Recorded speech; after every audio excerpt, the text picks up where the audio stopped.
something to say. Good morning, good afternoon, good evening. I don't know what time you will be listening to this, just as long as you're listening. And if you want to watch, we have this on YouTube as well. Today, we have a very special guest. We have Bobbie in the house. I'm not going to say much about her. We're going to get right into it. So, Bobbie, welcome to Unfiltered. Oh, gosh. Thank you so much for having me. We'll see if you're still saying thank you at the end, because the first couple of Unfiltered we did, I didn't necessarily want to ruffle feathers and just getting back into it. And, originally with our podcast, it was me and Taya. And then now Taya, now she's a mom and she's working on branding. And then I kind of took over a little bit. And then she's actually going to be a guest here for a near future. But Bobbie, who are you? Tell us about you. We want to become your best friend. The floor is yours. The floor is mine. All right. So I'm Bobbie Cameron. I'm a WBFF Fitness Pro athlete. I'm 47 years old. Proud to say that. 40 what? 47. 40 what? 7. Yeah, there it is. I'm a personal trainer, yoga instructor, fitness instructor, and health and wellness coach. Wow, that is a plateful. Like that is, if you wanted to put that on a business card, that would be one of those and flip over and flip over. But that's a full plate. It has been a full plate. Yeah. For, really all of it, all encompassing has been about a year going into quarantine. So I really went full out to nothing. Can't see clients. I train out of my house. So with my private clients, or I do mobile training with clients in their home. So no classes, no yoga, nothing. I just went to a complete shutdown, which was a little bit hard, but, I've actually really embraced the time, really prioritized what I enjoy about my life, what I don't, what I want to do more of, really, it's been a bit of an eye-opener for me. I'm a homebody, so I love to be at home as well. So that hasn't been so hard, but just using the time wisely to reprioritize what I enjoy and what's not working in my life, and the world opens and I'm going to have a different plan. I think everybody has a plan. And speaking of plans, which I'm always curious, because I remember when I was a kid and, I was a farm kid, we had farms and everything else. And I remember when I was like, when you're in school, what are you going to be when you grow up? Ooh, what are you going to be when you grow up? Even Snoop Dogg, he's like, what are you going to be up? And, and so is this the life you thought Bobbie would be at? And it's not negative or positive, but is this exactly where you thought hey, I'm going to step on stage, I'm going to have, be a personal trainer and a coach? Is this kind of what you had in line, or like, where were you going and where are you now? No, this is not even remotely what I had in mind, say 10 years ago. I went through a big life change 10 years ago or 11 years ago. And, I headed into the corporate world. I was going to play the single mom, own my own house, be completely independent. And an amazing guy came into my life. Well, that changed everything. Damn it, right? Grant. So, this amazing guy comes into my life, and my priorities changed again. And, life was going along amazingly well. And in 2014, we call it our Black Summer. And that's the year that we had 9 people die in our life in 3 months, which really sent me into a year of depression and just a tizzy. Like, I just couldn't make sense of the pain. I couldn't make sense of the sadness. I couldn't get out of it.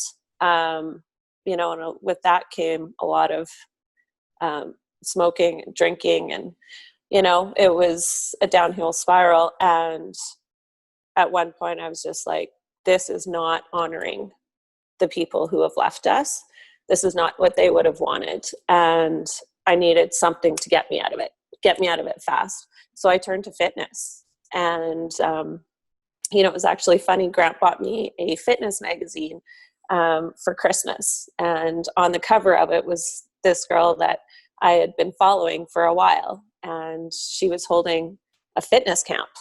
And I was like, oh my gosh, I need to do this. I got to sign up for it. So I signed up for it. And that weekend changed my life, changed me, gave me a purpose. It was filled with incredible women who were younger than me, older than me, different backgrounds, different education, different body types. And it was so exciting and empowering. And that was it. That's what started my journey. And what a start. Like you said, like it's 9 people in 3 months, where it's, like you said, it was so much, where the loss of any family member. And, I lost my dad when I was very, very young. I mean, I was 23 years old when I lost him, and that was one.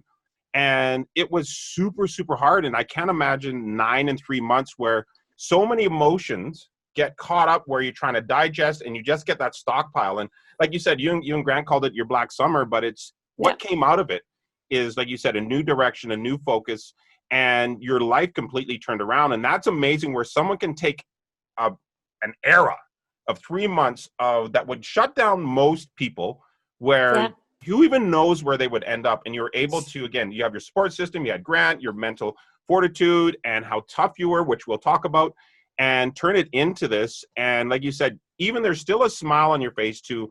This is where not really where I thought I would be, but this is where I am. And you're making the best of it. And I would call it a true success story. So it's amazing, where it's a transformation where people don't see, but when they get to know, they're like, oh my God. Because a lot of people look at you like, oh, wow, 47. I bet you she's never had to work. I bet you she's never gone through everything. Oh, I bet you she's bought, rented, or stole whatever she has. And, so it's neat to see where, I mean, you are educated. Like, what was your job before you decided to get into the health and wellness? So I was a paralegal, legal assistant paralegal. Yeah. Before that, I was in dentistry for 12 years. So, yeah. So those are some high stress jobs. Yeah. I mean, and I actually left the legal profession with the intention of going to law school. So I went back to university at 35 to get my undergrad. Actually ended up going to university with both our daughters, which was an amazing experience in itself. Oh, that's awesome. Yeah. And I was in my final year, and that's when Black Summer hit. And so I tried to go back to university the following year, and I just couldn't focus. Ended up having to leave my semester, and then I got into fitness. And so I never looked back, and I'm like, you know what? I'm thankful for the education, and, have an adaptive mind, right? Like, you think you're on a path for one thing. That education brought me so much. And so much that I apply now to my life and to my clients and to training. But law school wasn't meant to be for me, right? No. And as Grant says, do we really need 2 lawyers in one house? Oh, could you imagine? It would almost like you would almost have to have a scoreboard of who won what argument. And it was then, all of a sudden you want to come back, you have your closing argument, you have rebuttals, I don't even want to know what those fights would be like. Or it takes us a long time to have an argument. But I want to touch. So you and your daughters were in university together. Yeah. Now, not taking the same things. No. But what was that like? Did you guys have some kind of silent agreement that if you saw each other in school, would they be like, oh, hey, Mom? Or would it be like, oh, hey, Bobbie? No, actually, it was quite funny, because the one was just like, oh, I'm having lunch with Mom today. And she would leave her but no, they were proud of me. They were proud of me for doing it and for being there and getting through it. I mean, it's tough to go back at an advanced age, right? As an adult, the environment's very different. It's not as supportive. You really feel alone. So it makes it that much harder to get through. Yeah. Oh, I've tried But Spanish. I've they tried to were, learn Spanish. I mean, how many years I'm like, oh, I'm taking Spanish. Oh, I'm using Babbel. Oh, I'm using Duolingo. I blame every single app, but I've tried Spanish 16 times, and I still have to say, no hablas inglés, no hablas español, parlez-vous who. I still know nothing. And yeah, it I is thought it would hard. be a good idea to sign up for Spanish in university. Yeah, that just brought down my GPA. It is so hard to learn something new, and I don't know whether it's just we have a certain amount of disk storage space, and to learn something new, I always tell people, if I learn something new, I just forgot something. Now, I hope it's something that I need to remember, but then sometimes when I even go to look at my dog, I'm like, ooh. Now, Fiji. And then I'm like, what did I just remember to forget my own dog's name and kind of stuff like that? But it's neat where now you've been in the classroom.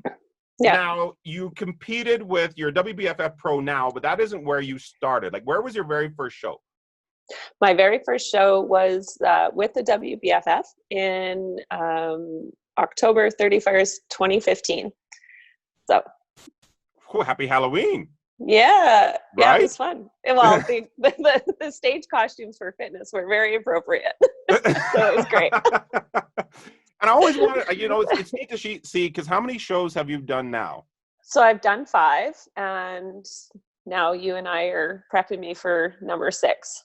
Yeah, we got number 6 coming in. And I always like to compare, because I remember my very first show, and I'll share my mental thing and then it'll be yours. And, I remember my very first show when I decided to compete, and I was sitting in the audience looking. And you see everybody's on stage. Yeah, they look like carrots, but they were shredded. And then, you're looking there and you're like, I could do that. And then people are like, oh, yeah, you could do it. Don't worry. And I'll never forget this, is they're like, don't worry. You can't even see anybody past the first row. It's all darkness. And I was like, okay, so now, you're wearing posing trunks. And, my mom was in the audience and, people are in the audience. And I'm always covered up. And all of a sudden, Nathan's coming in like little dingaroos. And I was like, oh, it's okay. I won't be able to see anybody. And then I walk on stage. And you're walking on. And I looked, and I could see the whole auditorium. And the first thing I thought is, ooh, that motherfucker lied to me. I could see everyone. And then I looked down at the judge. And the judge was more muscular than me. And she was more muscular than me. And I looked down, and I froze. And I remember they called front double bicep. And I just stared at her, looking at her arms, and they had to do a second time, and I was like, okay. So what I was mentally preparing for to what I got was completely different. And so when you were first getting ready for a stage, and there was more social media around in 2015, mentally comparing your first show to what you thought about it to where you are now with your 5th, how has that kind of changed? Wow. Well, first of all, when I thought in my head, I'm going to sign up for a fitness competition, I needed something in that, initial coming out of 2014. I didn't even hit the gym until January 2015, right? Like that was the first time I was ever really in a gym, and decided by like June that I was going to do this competition. I laughed. Now I'm like, oh, I was so cute. But I had really only ever seen like photos of a competition in magazines, right? Like I had my favorite fitness magazines, and I, really my first competitors that I ever followed was Nicole Wilkins and Aaron Stern. Of course, I have to follow the Olympian Of course. champions. So I didn't really know anything, what to expect, what really went into prep.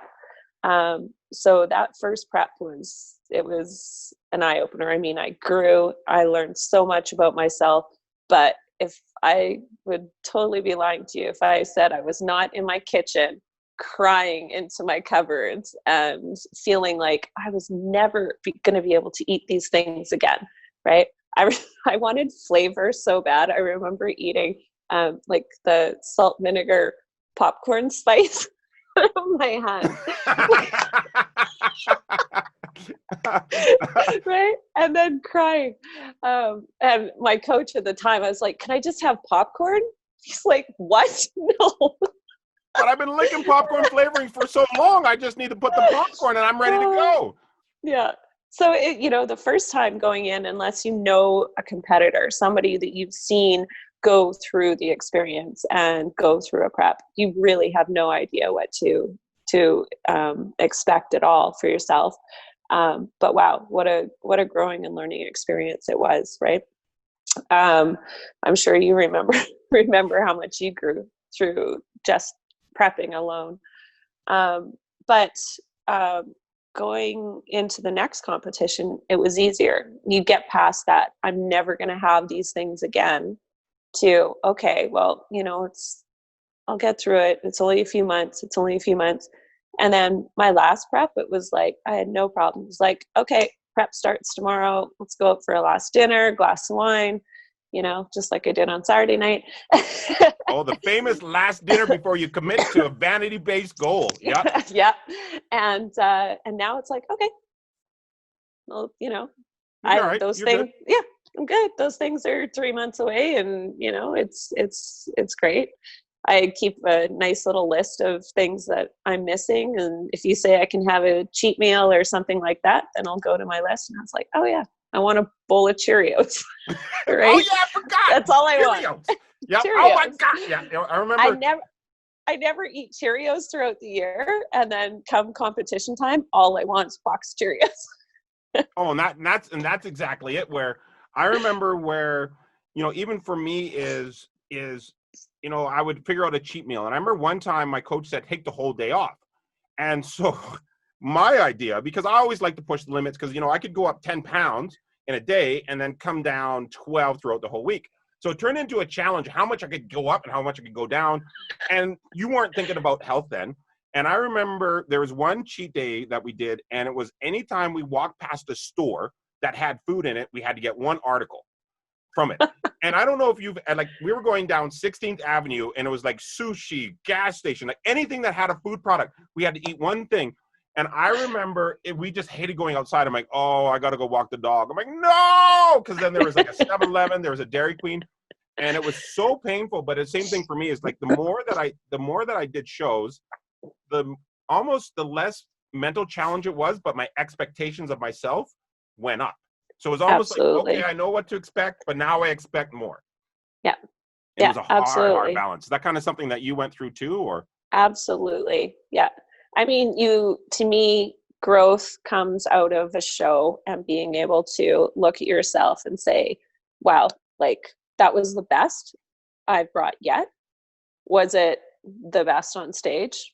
No. So what do we got to work on, right? And then it becomes a challenge, right? Let's work a little bit harder. This is where our weakness is, and this is what, coach and I need to work on.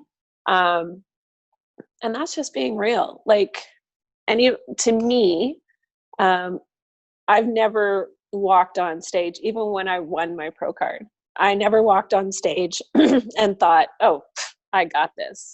Not once, right? You never know who you're on stage with, who's in your category, right? You never know their stage presence until they're out there. You don't know, pardon me, allergies this time of year. You don't know the presence that they have, their confidence, right? Then you look at somebody else on stage or behind stage and you think, oh, wow, like there's no way I can compete with that.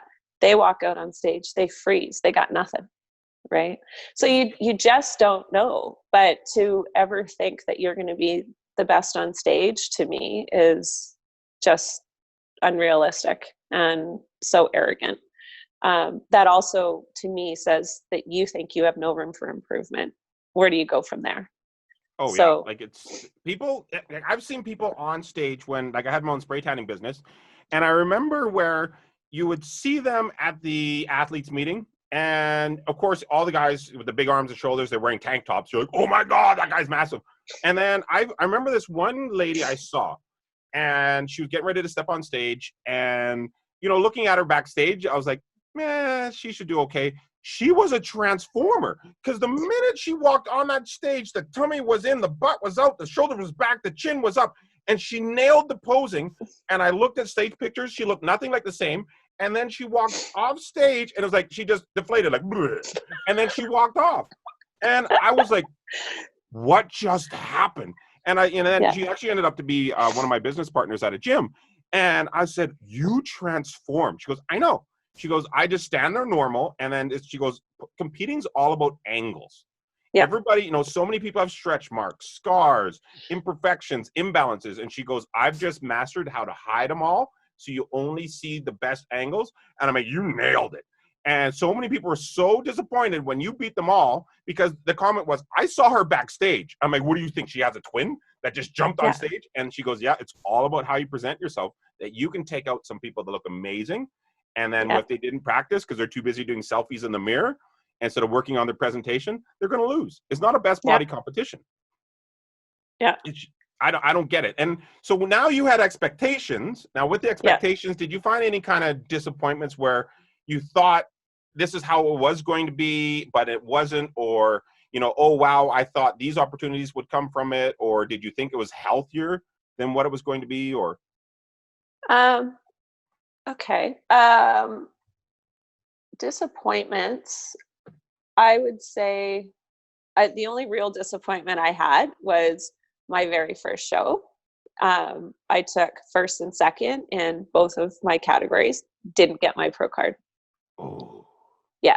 So I was really disappointed in that, even though I really didn't have an expectation going in that I was going to. But yeah, when I didn't get my pro card, that hurt. Yeah, you're like, oh, I want to. But and it's so, I remember at athletes or contestants meetings where you're talking, where, you know, saying to people, look, you have won, because the grapevine has it that if you win a category, you're turning pro, which there is some, but sometimes people are like, oh, you know, she just needs a little bit more work. And I would rather be at the top of the amateurs than the bottom of the pros. And it's, you know, it's one of my old coaches. He got his pro card, and I'm like, are you competing? He's like, no, because I can't lose. And he goes, I will not compete, because I know if I lose, I'll never step in the gym again. So he just got his pro status, and then he left. He goes, so I don't have any idea how well I could do, but I don't have any feelings of disappointment. And I'm like, I get it. I get it. But it's just, I would have to do it at least once. Yeah. I think, you know, what was it? Worlds 2018, Vegas.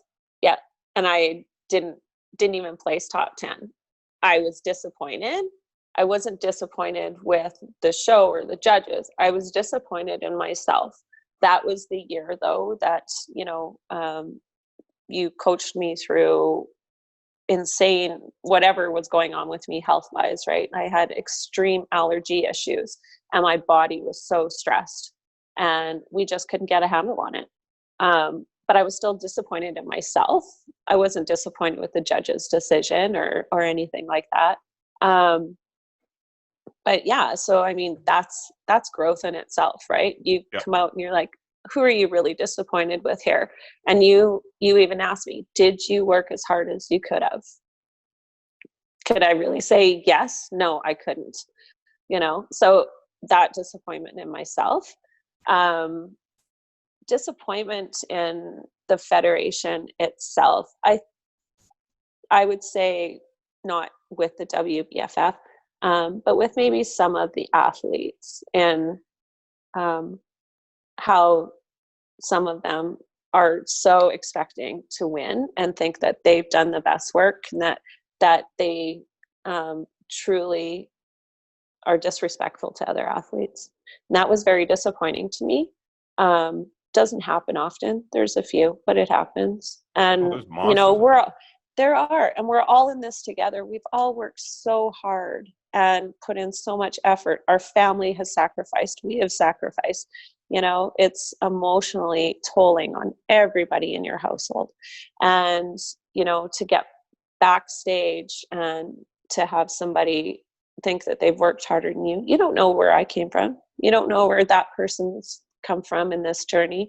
And then to treat other people disrespectfully, I find that very disappointing. And I've heard it so often where, you know, you have everybody on social media and you see them and you watch them. They're like, hey, everybody, I love you all. You're doing amazing. Oh my God, I love you. Oh my God. Thank you, thank you, thank you, thank you. And then you see them in person. They're like, who the fuck is you? Oh, you're an amateur? Ugh, here, hold my drink. And they're totally not the same person, where And I've been the same thing where even clients, when you talk to them on WhatsApp and check-ins and everything, and then you meet them in person, and then you're like, you nasty. Like, you are not a nice person. And like, it's your filters, you need to take them off your social media and then apply them to you in life now, because who this is does nothing for your followers. And I thought it was just me, but there's a lot of people with similar names where they're, yeah, you know what? I was so excited to meet her, but now that I met her, yeah. But I think it's where, people now, they still are convinced that there's $1 million check waiting for them, and they have to have the competition and the whole competition itself. And it's no longer about health and wellness. It's now about vanity, where and I wish I was making this story up. There are bikini competitors, and I'm trying to say bikini competitors just because, again, it's the easiest look to attain, but it's the hardest look to stand out with. Yes. And so there was bikini girls in my city where they would take this drug that was called DNP, which is kind of like a derivative of dynamite. And what would happen is, and again, I haven't studied it, so it's kind of like third-hand information, is you consume this DNP, and what it does is actually raises your internal pressure, not internal pressure, your internal heat, where it actually melts the fat. So you actually have to sit in a tub of ice and cold water that you're able to regulate your body temperature, so you don't actually cook yourself from the inside out. Oh my gosh. And I was like, are you serious? And I was talking to this guy, and he goes, yeah. He goes, one of my old friends, that's what he was giving his bikini clients with this DNP. You see them sitting in an ice tub, in their bathtub in their home, take this, and they just start boiling, and it's trying to melt the fat off. And he goes, Nathan, if people could find out how long they could cover themselves in gasoline, light themselves on fire, put themselves out just to drop 300 grams of water, he goes, there'd be fire alarms in every single hotel room. And I was that's insane. Holy smoke. So, like, what's your perspective on, everybody says I'm a fitness influencer, I'm fitness this, but you don't ever see health and wellness, even on the forums. There's no fitness, it's health and wellness, and fitness is gone. Have you kind of noticed that? And what's your kind of perception on that? Absolutely. You're right. Like, the fitness industry, the fitness influencers, it's so over sexualized, first of all, right? It's just become who can wear the smallest thing and flex the hardest, and even the girls. And it's really disappointing. It really sets a standard of unattainable results for a majority of the population.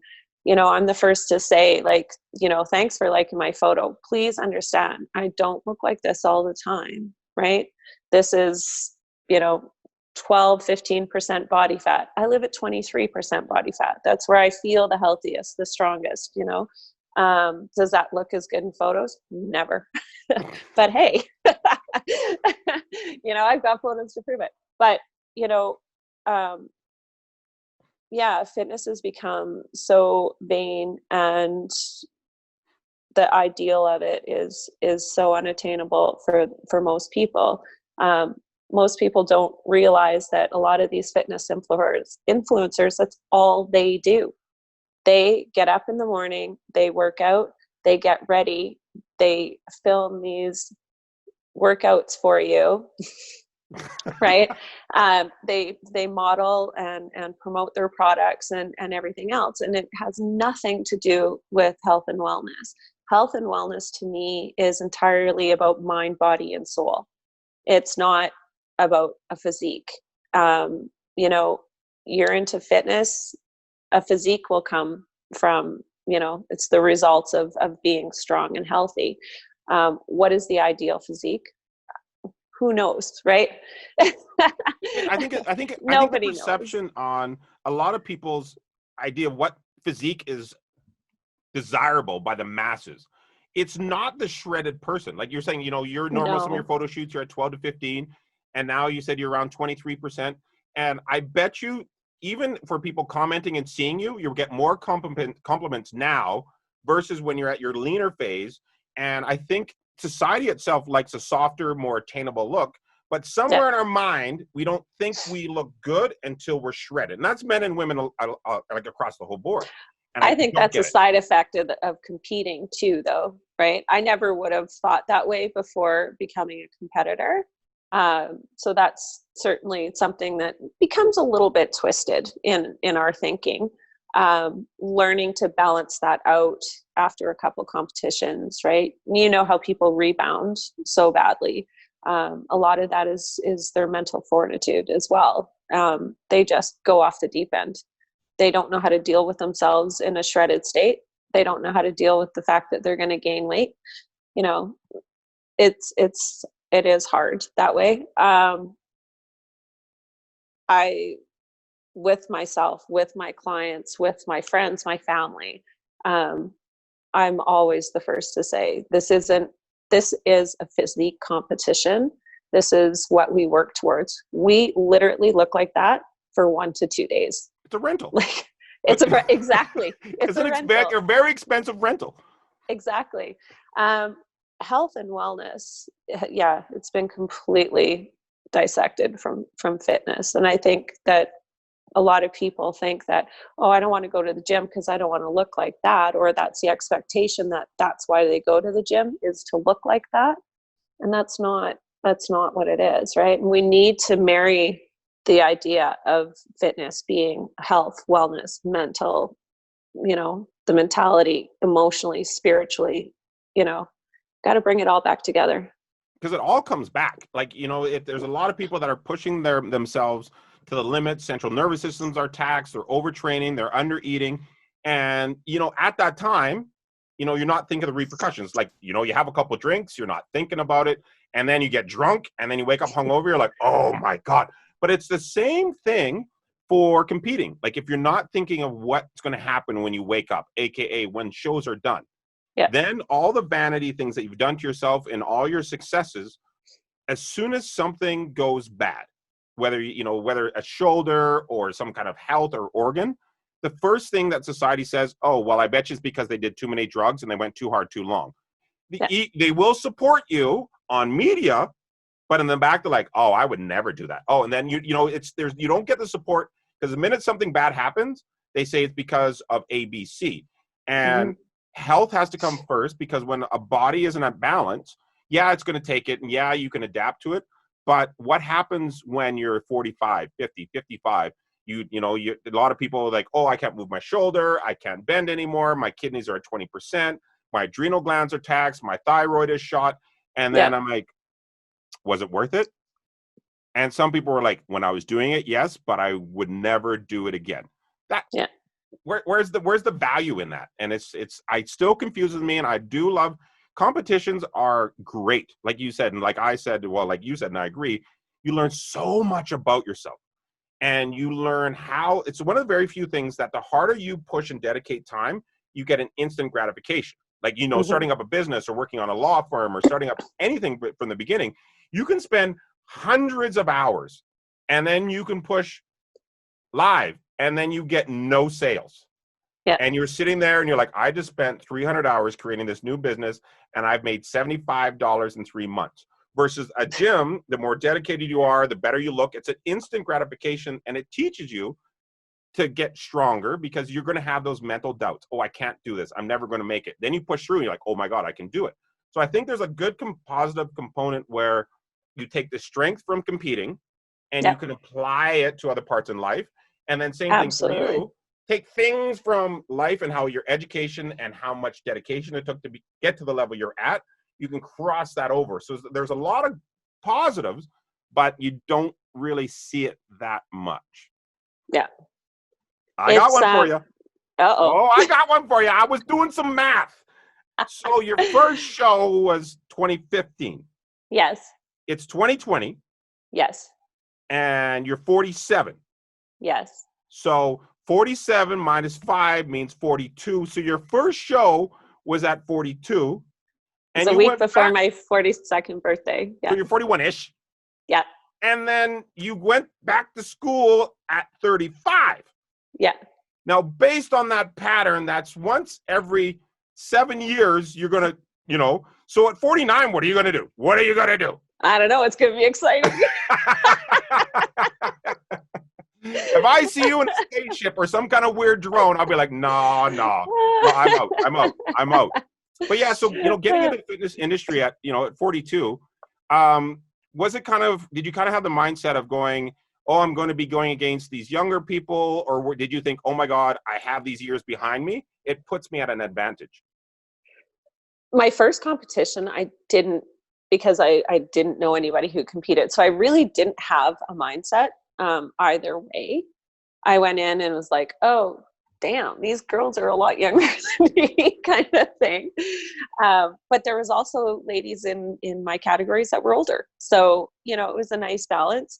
I have found that going into the pro level competitions, there's not quite as many ladies as me.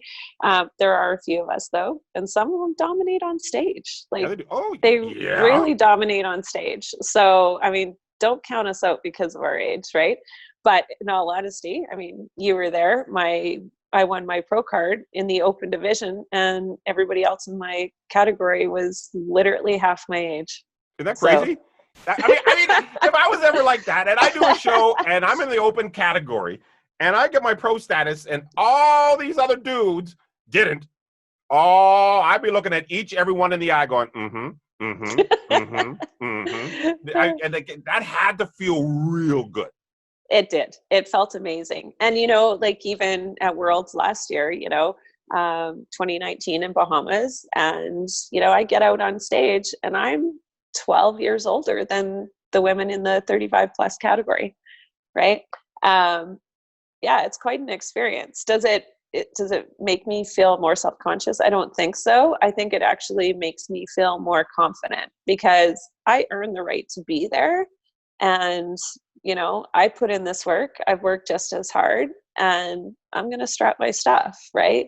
No matter the outcome. And that is a win for me. That's when I feel good. And I've got more, I've gotten stronger with every competition. I have more confidence. I love the stage with every competition, right? I think that I've just sort of blossomed every time I walk out there. Is it the best? Whatever. Do I wish I would make top 10 at Worlds? Yeah, absolutely.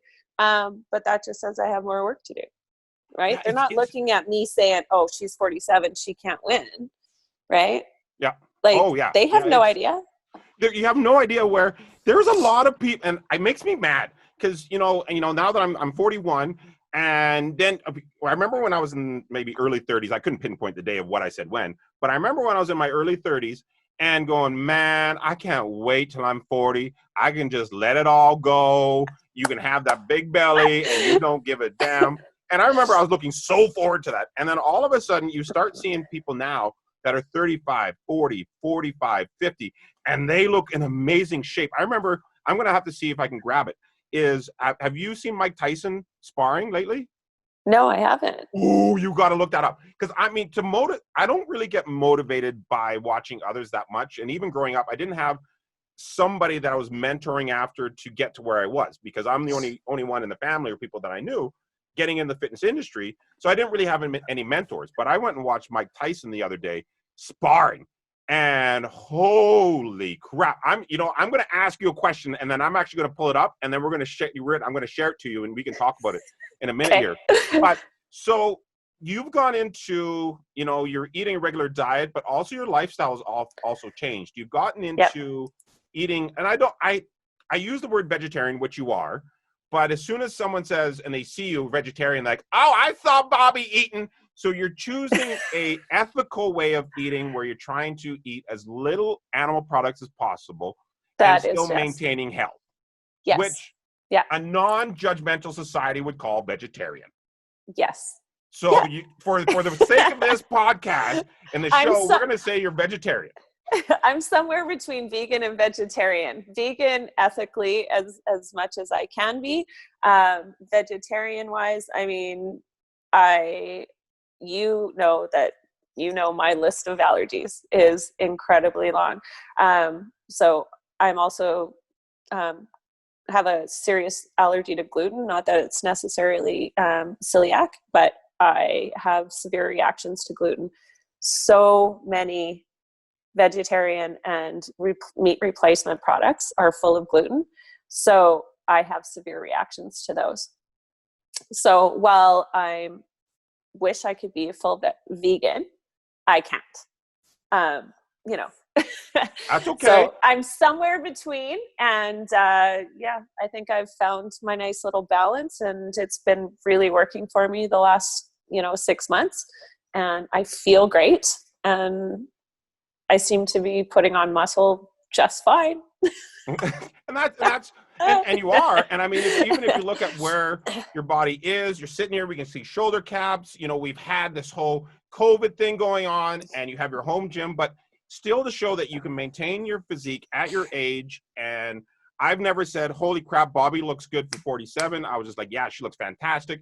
And then people find your age, are like, what? Where there's some things where someone says, oh, you look great for 55. What do you mean? For 55? What did you expect me to look like when I was at 55? And it's almost, I always like to tell people is like, there's no better compliment saying, holy crap, you look good. And the sentence stops. And then somewhere through the conversation, they're like, how old are you? 47? What? And then that's good. Not, oh, wow, Nate, you look good for 40. Wow. Right? So and speaking of 40, I do have this up. So I'm going to share this screen with you here. All right. And so let's take a look here at, and then we'll get back into the vegetarian. But I just want, this is something. Okay, let me share this. There it is.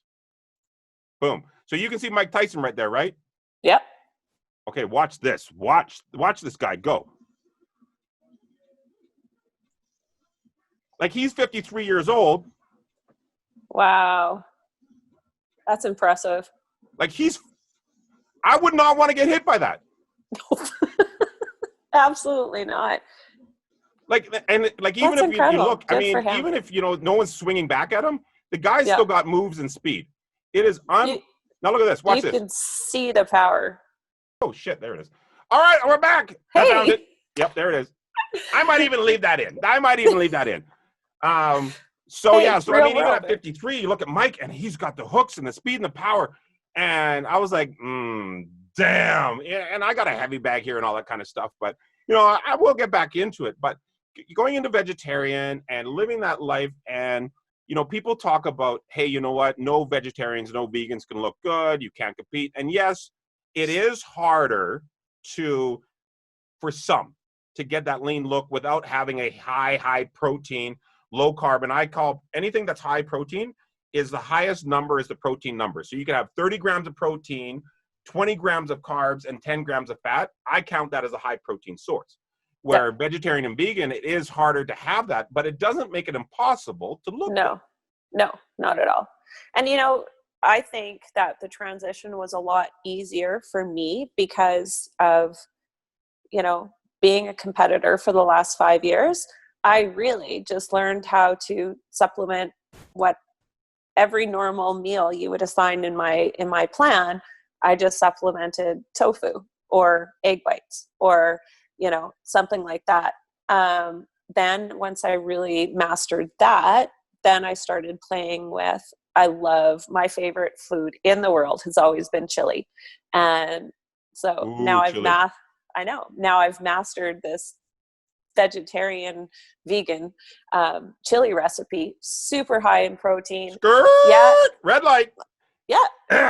Are you going to be sharing that with us, this fantastic recipe? I will. Okay, good. Just so I have that on record, and I'm going to put it on the thing. So if it doesn't happen, they're going to have your socials. It's going to blow up. Okay. Super easy. 30-minute chili, super high in protein, super high in complex carbs, fiber, and super low in fat. And all right. At the end of this, we're going to put up Bobbie's favorite recipe for chili. So continue on. Sorry to interrupt. I just had to put that on their official record. So you found your favorite chili and your substitutes. I found my favorite substitutes, learned to, I think a lot of vegetarians and vegans, when they make the switch, is that they don't have a background of clean eating to begin with. And so they're really at a loss as to how to make that transition healthy, right? They lack the veg in the vegetarian. right? They really do. And so they turn to pizza, pasta, all the things that they can make, vegetarian or vegan, but they're turning to, all the bad carbs and, processed foods and everything else. So the transition for me was actually quite seamless. And then now I get to play with some really great recipes, got a stack of beautiful cookbooks now, and follow some of the biggest vegetarian and vegan pages on Instagram. You get lots of inspiration, and you keep it clean. It's an easy transition, and there's lots of protein sources out there for most people other than me. Because of my allergies, I can't tap into the seitan and tempeh and all those kind of things because they're made with wheat gluten. So makes it a little more difficult for me, but I've done it, so it's not impossible. And that's the thing too, where people are like, oh, she has allergies, she has that. Your allergies are legit. Like, I remember at a session where you were having allergic reaction that if you even scratched your arm, it turns into welts. Yeah. Like, it is a Hives. real legit allergy where people are like, oh, so she gets a runny nose. No, like, we're talking full hives. Yeah, I accidentally scratched myself here.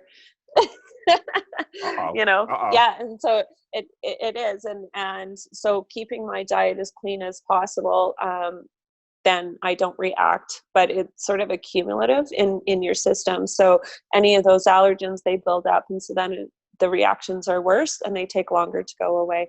But even that, I was taking daily for about a year. I was taking a vegan protein source that I absolutely loved, didn't realize that it was harming me and making my allergies so much worse. And that might have been around that time, but I didn't know it then. A lot of people don't realize that these products are not regulated. Yep. We buy them in health food stores, but that doesn't make them regulated. There's a lot of hidden products in them, or ingredients in them that people aren't aware of. And so that's something to keep in mind. Turns out I'd been using it for a year, and it was, making me sicker every day for a year.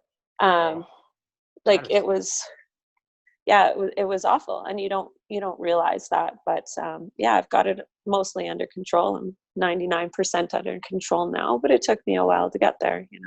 Yeah, so. And it's it's the thing, like you were saying, it's about transitions, and then it isn't about just jumping into, I'm vegetarian, vegan. Like you said, there's certain steps and processes that you have to take. You have to make sure it's slow, because your body's going to have to adjust to the volume of foods, the density of foods. Different acids are used to digest, proteins, like animal proteins versus vegetables versus fats. So it isn't something that you can go all of a sudden, where I remember people posting, oh, I'm vegan, which is fine, and then they go all in. And then they get 100%. So sick. And I remember seeing a study, they say it can take a person up to a year to fully adjust to the vegan lifestyle. They say the first 3 months, 4 months is the honeymoon phase, where, you're feeling good, you're fantastic, you're on this rush, you're ethically now able to go to, see a farm or drive and see fields and animals, you feel okay about it. That's great. But then they said that the health risks is because people jump in too fast, too quick, and they don't adjust. Now, speaking of that, we had this COVID come in, where we didn't have time to adjust in the transition, where now, when this all happened, the pandemic, and whether people think it's real or not, we all had to follow a certain protocol. Was there something that you missed the most, where you're like, okay, when they first said 2 weeks self-isolation or quarantine, I'm like, this ain't going away in 2 weeks. But now that it's been going on, I think we're at 4 months where things are more, more normal. But was there something that you missed, that as soon as we hit phase 1 or 2, you're like, I cannot wait to fill in the blank? Yeah. Actually, it was just see people, right? I miss my people. So I think as soon as phase 2 in the mall opened, it was like my mom and my grandma and me and my daughter met at the mall in the food court, still tried to social distance, but it was just to go out and feel like life was a little bit normal for an hour or two.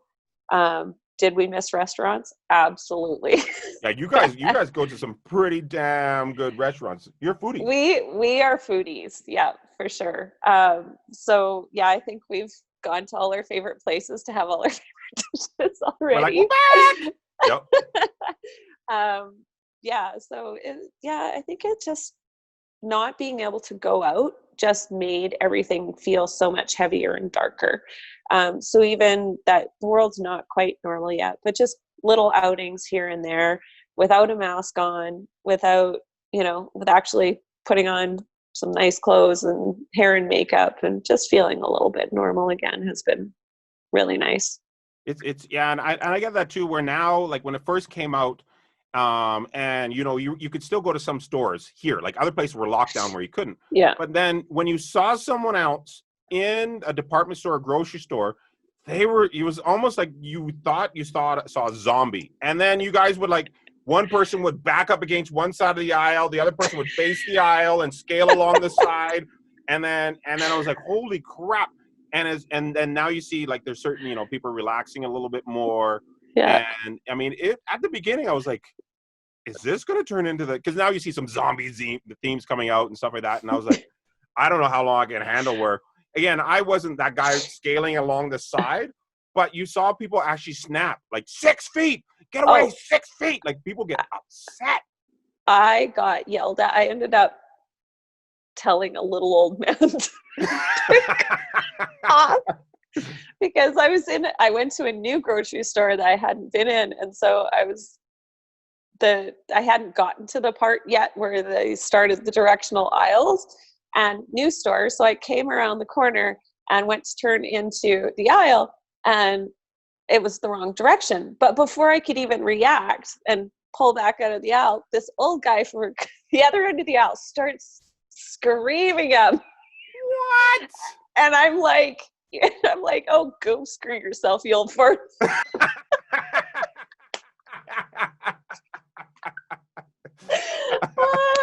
Oh, that is awesome. Oh. So yeah, I mean, yeah, but I've seen some people get pretty angry at the wrong direction in Safeway for sure. Oh yeah, there's like people. I mean, and I get the idea. Everybody wants to be safe and stuff, but there's always the extremists, yeah. Right? Like I remember where a lot of people are talking about, and we're not going to talk about it, but we're going to talk about it, but not about it. You'll see. Okay. So a lot of people are talking about the 5G towers, and it's going to be killing everyone. And then the one male or female, keep it as neutral as I can, went and was posting probably 10 posts a day and I'm like, so you're anti-5G, but you're using the cell phone towers to post this. So you're trying to kill me. Is that what and she's like, I never thought, oops, he or she. All right. She was like, I never thought of that. I'm like, yeah, you jump too quick. And then it's nice to be passionate about something, but before you go ahead and push post, like we were talking about before this interview started, you have to make sure that you have your ass covered. You can't hate something that you use. It's like a vegan saying, I hate, the ethical treat of animals, but then they have everything leather. Yeah. And it's just like, you have to make sure that if you're going to be 100% committed to an idea, you have to commit to it. And everyone's going to have imperfect days. Like every vegetarian, vegan, they're going to be tempted. They may once in a while eat a product that they didn't read the label close enough, and they don't have to be perfect. No. And that's where all of a sudden, people are almost looking for Bobbie to mess up. Oh, I saw her eat cheese. Okay. It's okay. I'm pretty sure she squished a mosquito at some point that bit her, and she's like, ah! And it's not all of a sudden she's going to, cry about it. The accidents happen. People try to be the best version they can. And that's all there is to it. And so that's why I'm putting you on the hot spot now. So if you were to address the world in 2020, what would the message be about this year? About this year. So what would your public service announcement be? I don't even know what I would be. So I'm glad I'm asking. Yeah.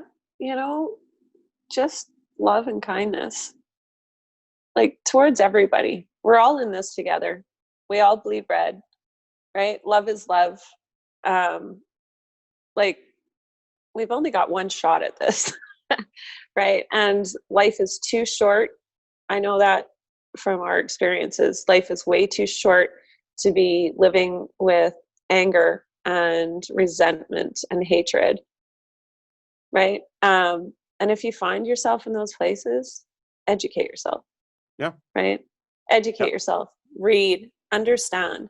I've always been anti-racist. I have so many people in my world that are every race and color and, background and religion.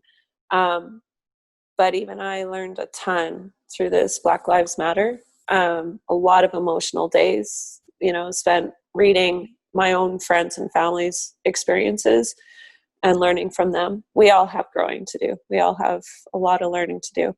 I've always said that, the best education is travel. Travel the world. I've never met a racist traveler. I really haven't. You can't. Yep. Right? I never have. Right? Go and experience other cultures, learn from other cultures, be open, and just love. There's no point in going through this world with a hateful heart. For somebody that didn't have an answer, I think you would have nailed that one. People would have given you some of those on those ones. Thank you. I know there's an emoji button, but I'll give you one of these. But I truly believe it. I'm starting to well up. Topic change. So no, but I mean it is true where so many people, they have so much passion, and the passion is great, but it's a wild passion that doesn't have direction. Where if someone is a vegan and I'm not, I still respect their choices. I'm not going to ahead and try to tempt them. I'm not going to go ahead, whatever else. Whether I agree with it or not, it's their life, and I have to support it because it's the life they choose to have. Now, and that's where a lot of people get confused, where I don't get caught up with all the propaganda, all the conspiracy theories. And my answer to everyone is, look, you're going to be right or I'm going to be right. And the only one way to find out, I'm not willing to do, and neither are you. So let's just learn how to live together in the same house with different opinions, and same house is metaphorically speaking, and be able to be in a room together, get along, and doesn't matter whether you're vegan, Muslim, Black, a MLM marketer, person that's part of some MLM marketing. You should be able to sit at a table with some of the most opinionated people, settle your opinions aside, agree to disagree, and get along as one human race. And we don't need to agree to get along. No. Because we don't all, I don't want to be Bobbie. There's nothing wrong with you, but we don't all need to be the same. No. Right? How boring of a world would that be? I mean, the thing that makes us all beautiful is that we are unique. We all bring something different to the table. We all bring different perspectives. And, right, just embrace that. And I mean, that's why Canada, even though, I've learned how much racism there is in our own country, I was never blind to it. But wow, it's incredible to know how much my friends and family have suffered, and I didn't even realize. But we're a melting pot, and that's what makes us so incredibly beautiful and unique, is that we do have all these cultures that blend together and make us Canada. I love that.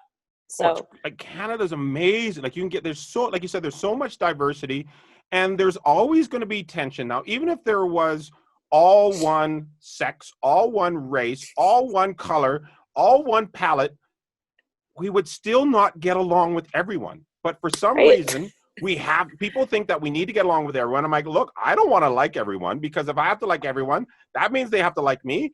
And I don't have enough time or patience to be liked by everyone.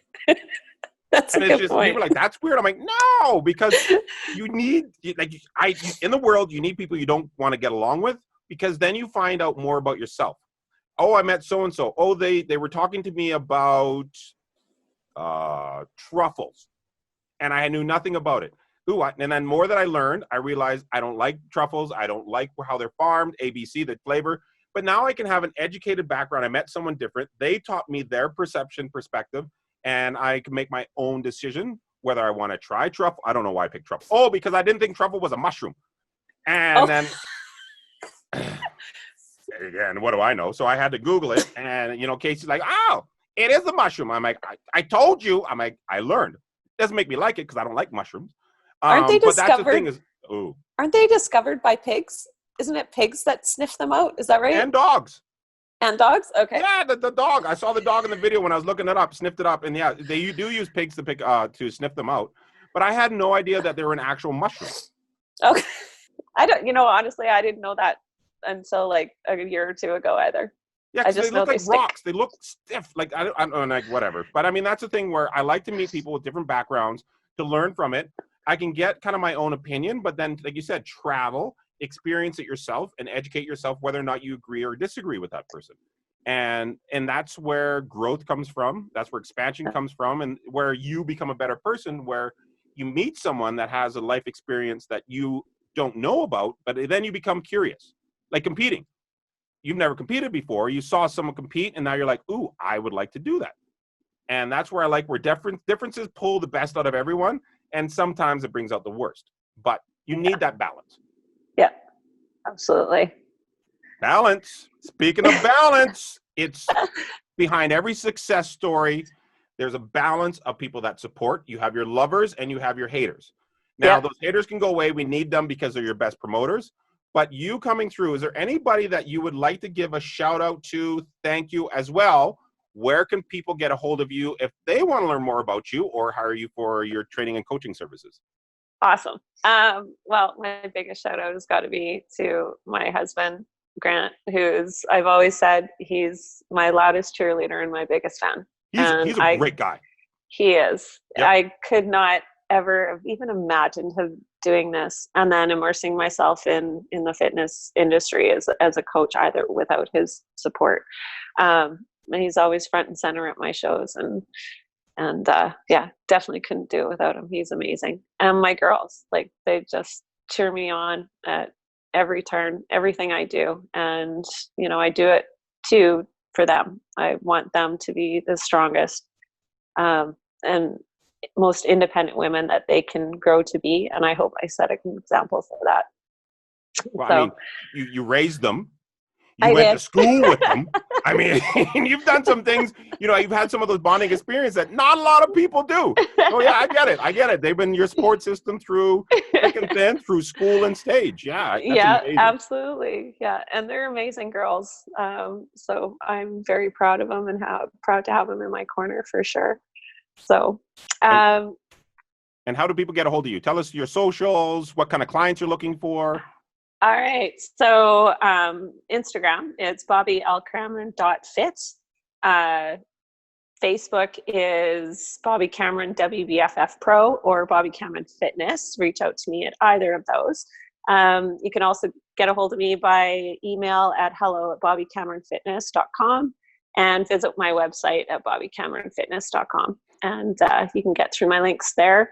And starting a new blog coming this Saturday. So that's exciting. Nice.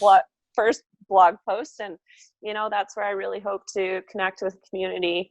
I love coaching women. I want women to realize at every age that we can be strong and fit and capable, and that all of those things carry from fitness into every aspect of our lives.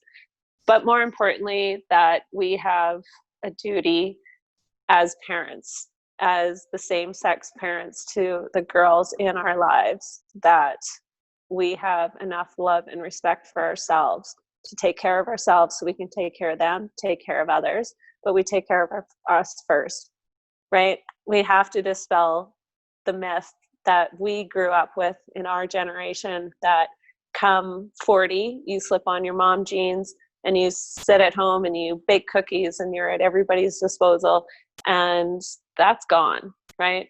Let's teach our girls that, strong, healthy women, it starts at a young age, it starts at home, and, we teach them to be strong, and that a healthy, strong body is the ideal, not skinny, not fat, not whatever the ideal body type is, but strong and capable. Let's start there. Woo! That was some deep stuff. I like that. I'm stopping it there. We can get better. Bobbie, Awesome. you nailed this. It was amazing. Thank you I so learned much. stuff. You shared some stories, and I know 100% people are going to enjoy this one. We are Thank going to you. be posting your socials. We get that chili from Awesome. you. And Awesome. man, this has been it's been almost over an hour. Wow. I know. I was looking at it. I'm like, oh man. But Bobbie, thank you very much. This was amazing. Thank you for sharing. I'm going to get on this and out as much as possible because people need to hear what you have to say. Thank you. Thank you so much. And it was so good to see you. I can't wait for you to kick my ass in the gym again. That day will come soon, I hope. There's a time clock over top of you. There's a time clock.